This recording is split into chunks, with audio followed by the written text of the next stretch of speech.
What's going on, everybody? Spooner here. We are doing something as a little bit of a break again from trying to level up on our belt game. We are gonna pick this ASSA 700 with Hourglass spools in it, also sometimes called graduated spools. Don't have a key for it, sadly. Yet, anyway. Should be getting one 3D printed for it.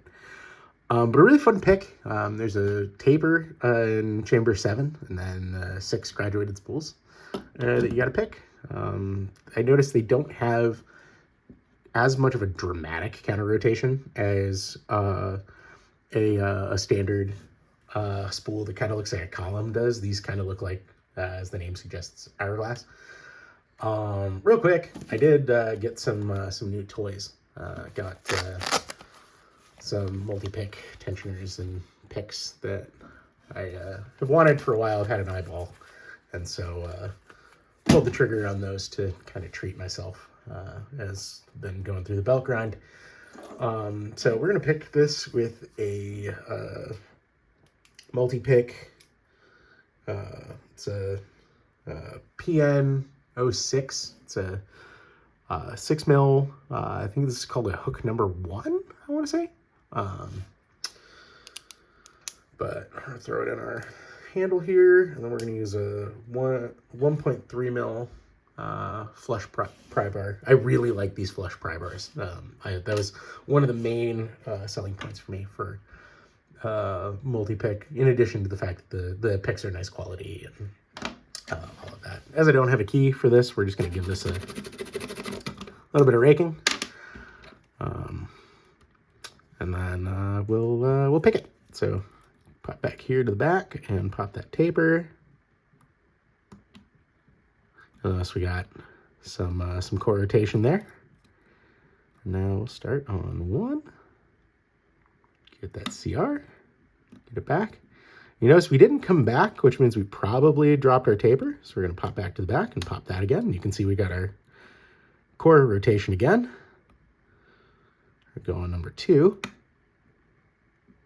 And yet again, pop back, get that taper. Maybe.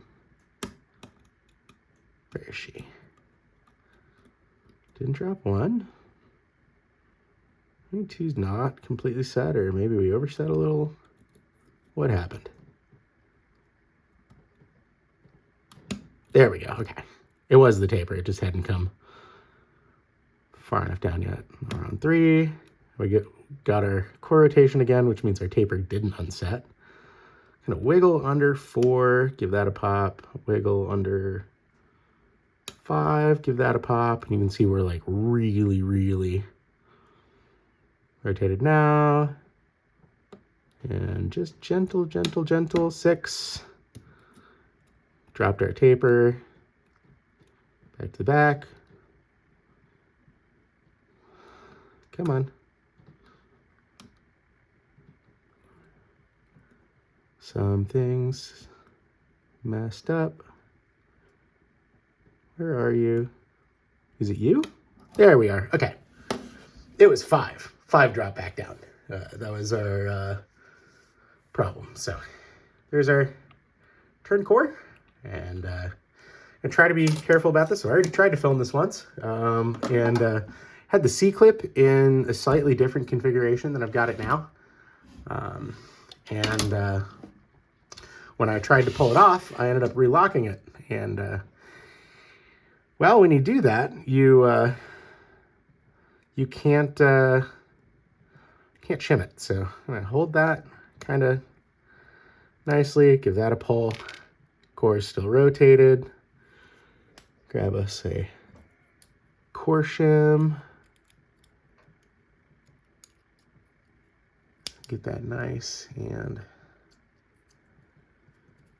shimmed up there. Try not to push out the core and cause problems. That's shimmed. I'm gonna put that there, and we're gonna move our camera mount for a little better filming of gutting. There we go. Like that. Much better. Turn this angle a little bit there. Cool. It's a nice little vacation, I guess, from filming, or not really filming, but trying to pick red and black belt locks. Let's turn this way so we don't dump our key pins everywhere. Just push that through nicely there. All right. So here's we're gonna start, I guess we're just gonna go down this middle one here. So bring that was number 1 in a master wafer. Go back. We're not ready for you yet. Yeah, there is some mastering in here. I do know that. From Florida Man Picks Locks, I think's his Discord handle. All right, we're just gonna put that one 7, 6, 5, 4, 3, 2, 1. We'll just start at 1 since that decided to fall out, and then 2. Go pretty long mastering there. 3. You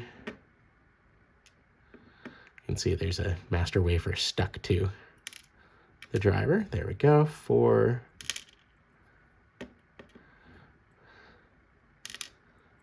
5. 6. And then 7. There isn't any sort of milling or anything fun up in there.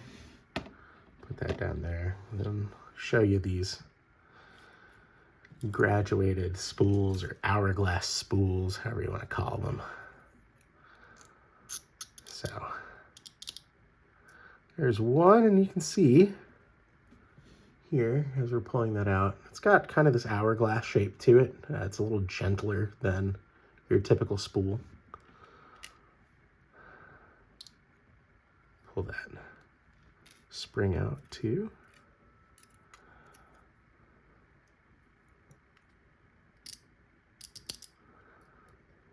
There we go. There's another of those hourglass spools. Grab a spring again. Trying to be relatively gentle with the springs. They are not fragile necessarily, but as I live in the US, and this is a Scandinavian Euro, or Scandinavian Oval rather, and I don't live in Scandinavia, these springs might be hard to come by, so just gonna be a good steward of my lock and try my best not to fuck it up.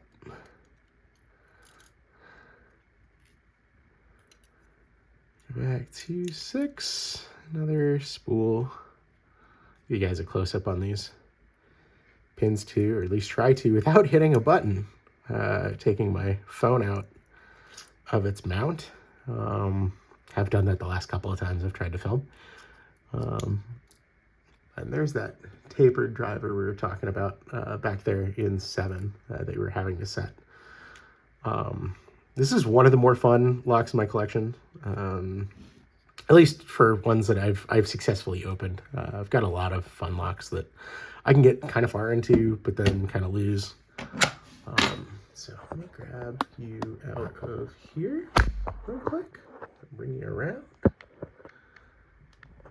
That way we can get kind of a close-up on those spools and the pins and those master wafers.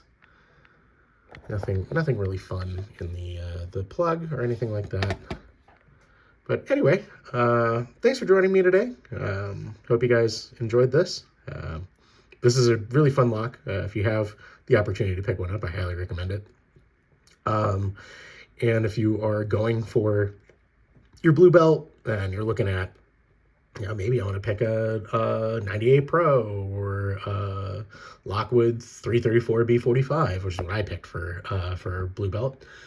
Maybe think about thinking outside the box and trying one of these. It's a fun alternative too to the barrels in the ASSA 500 at this level. So anyway, some food for thought. Thanks for joining me, and we'll see you later. Bye.